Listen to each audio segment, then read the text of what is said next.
Hello everyone, welcome to another video of mine. Now, you might have noticed my 2-week or already 3-week absence, I don't know.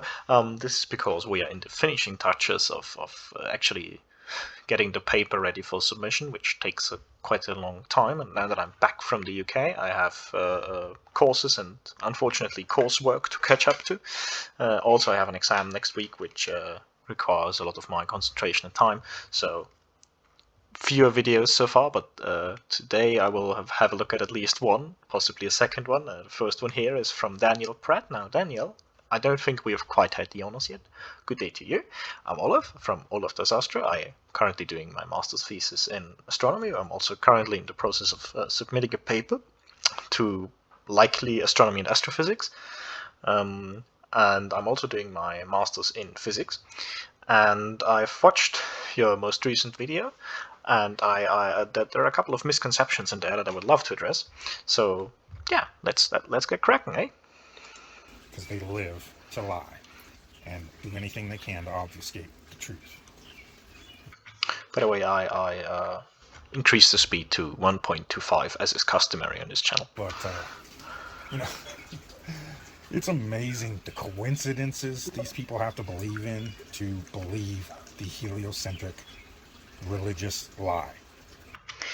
Now, from my experience, most of the times when a flat earther says, well, there are coincidences going on, they are either not coincidences because they come from a physical place, or they have a physical mechanism behind them, or they are really insignificant coincidences. So, we just had this eclipse. So, an eclipse which's path, by the way, cannot be explained by flat Earth, but just saying. This big bang of chaos not only creates all this clockwork and growth, death, regrowth. I mean, the entire world we live in, we experience every day, just from a big bang of chaos, Well, the analogy's been made, a Swiss watch made out of an explosion. That's what we're to believe. No, that's not what you're to believe. A Swiss watch has a very delicate and fine mechanism, whereas physical mechanisms already existed at the Big Bang, and you see, the thing is, the Big Bang spread a lot of matter more or less uniform, not quite uniformly, but within reason uniformly, and just from the existence of physical mechanisms like gravity or magnetism and things like that, systems will form that adhere to these rules and minimize the local energy as is dictated by the laws of thermodynamics, right? So you just need stuff that is subject to forces, and you need forces, and that from that alone sufficiently complex systems will form just kind of on their own, because you have made the material conditions such that it is possible to do so. And in this Swiss watch, we're to believe that the sun just happened to park, and we just happen to be... Oh no, the sun didn't come out of the Big Bang like that. The material that the sun was made of certainly did, but the Big Bang like 14 billion years ago, the sun only formed like 5 billion years ago roughly, right? So in the time between that, all of the material assembled, and our sun formed out of a cloud. And that's the very, very short version of it. And along the star formation process, the planets in our solar system formed along with it in a protoplanetary disk, by the way. My master thesis was about those. parked because of gravity, just the perfect distance so that the sun and the moon are the exact same size. Well, first of all, they aren't the exact same size. They appear to be the exact same angular size, and not even that all of the time, right? You know, we have annular eclipses, so they are not the same size all the time, right? Annular eclipses are a thing, and they are frankly pretty cool if you ask me. So yeah, they're not the exact same size. They are reasonably they're very similar in angular size, yes. But I have a problem? What do you want to say with that? Like, what's the argument here? Okay, they're roughly the same angular size. I got you. And then, like, what's okay? It's a coincidence. Yeah. In any system, you're bound to encounter coincidences. There you go. that it's not significant. Sure, if there were only coincidences, well, then it would be suspicious. But you know. Okay? Wow, that's some coincidence. Okay, we'll let one slide. But Okay, we'll let it slide. then there's the coincidence of the moon that just happens to rotate at the perfect speed in conjunction with the Earth's rotation at the perfect speed that we only ever see one face of it. That you see, that is called tidal locking. And tidal locking is not a coincidence. As a matter of fact, there are so many bodies in the solar system that are tidally locked. A whole bunch of moons of both Jupiter and Saturn are tidally locked. Even the two tiny moons, I believe, of Mars, if I'm not completely mistaken here, are tidally locked. And why does that happen, actually? Normally, we would now go to my trusty OneNote notebook where I could scribble up an explanation. Unfortunately, my tablet broke in the UK. And I don't think I will buy a new one because I don't need one as of now. So I will have to find some a replacement for it. Until I do that, we can have a look at this nice thing that I found on Wikipedia. So let's say we have the planet here and the moon here in green. Now please note that the moon will not be this deformed. This is being done on purpose. This is an exaggeration for the purposes of visualization. Due to gravity, the moon actually is not precisely spherical because the Earth's gravity pulls the close part of the moon towards the Earth, right?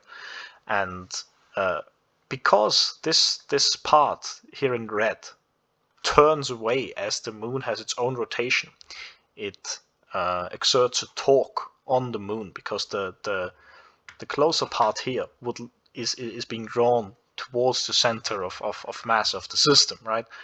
And this causes a torque that over a long a period of time will actually cause the moon to be tidally locked. There's actually a period, a time scale on which that typically happens, right? Where you have all of the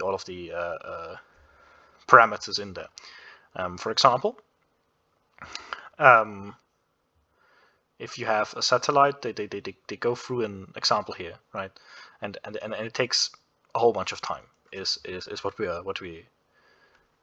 what I want to emphasize here. This takes a long time, but eventually, there you go. All of those bodies are tidally locked. Like even Mercury and Sun are tidally locked with a resonance, and the Earth and the Moon, the two moons of Mars, a whole bunch of moons of all of the gas giants, even Pluto and Charon are tidally locked. So it's not surprising to see that, right? There's a physical mechanism behind it. We expect planetary bodies to be tidally locked after a certain time. That is some miraculous coincidence. It's not a coincidence. It's physics. It's like me saying it is miraculous that when I bake a cake, all of the cake atoms just rise naturally. This would be a miracle if it was based on coincidence, but actually I added baking powder, so of course it rose, you know. But to get these, I mean, never mind the anti-flat earth, the triggered globe zealots that are desperately trying to cling on to their religion. But I'll be curious. I mean, probably so, but Daniel, would you see me as what did you say, a triggered globe zealot? Even though I don't think I appear triggered. just the normal people that seem to not care. The why does flat earth matter? Because you don't.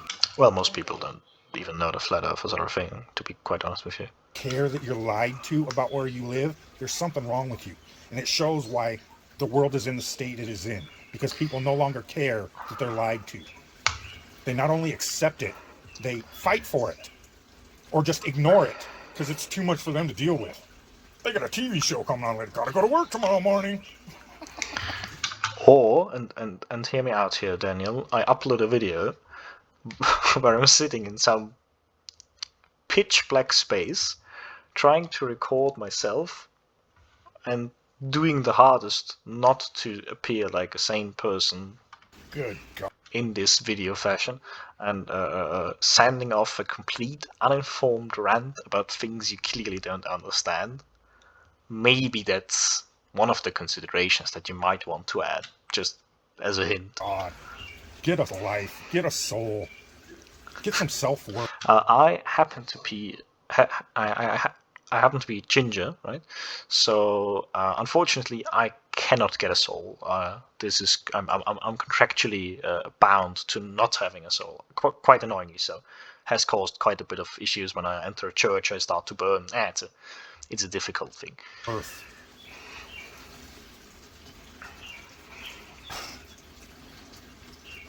It's just unbelievable, man. But what can you do? What can you do but laugh and pray for him?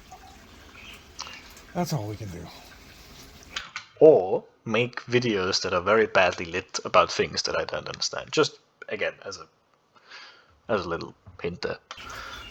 So I just wanted to basically just shout out those few channels, because I don't, the one about the tides that No Fanfare has been putting up. A few years ago, it dawned on me.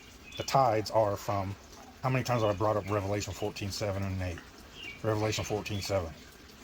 You better fear God, he who created the heavens, the earth, the waters, and the fountains of waters. So I realized then, that's what causes the tides. But I no longer have the desire to dig into it and pull it out. Well, God bless this guy, he did. And he breaks it down beautifully. So, you know. As you probably don't know, I have a video on my channel where I take actual data from the tides, analyze the frequencies of the tides via Fourier analysis, and conclude that they do in fact come from planetary bodies largely, and to the extent that I was able to detect from the not perfect data and from a limited time scale, and then I make an extrapolation and where I predict how the tides will go, and well, you know, that's how actual tide predictions work, because we understand how tides work. Just saying. If any of my, audience, most of you likely are already subscribed to these channels, but if you aren't and you're interested, go check. Not relevant here from that point on anymore. He's just shouting out a couple of channels. One of them is Taboo Conspiracy, which I find almost humorously erroneous. Alright. I think this is it for that one. This was a bit of a calm kind of ad hoc video, because I haven't put out any videos as of late. Yeah, with that, I will see you in the next one. If you enjoyed this video, maybe consider leaving a like. If you enjoyed it a lot, maybe considering subscribing. Until then, I will see you in the next video. Have a nice time. Goodbye!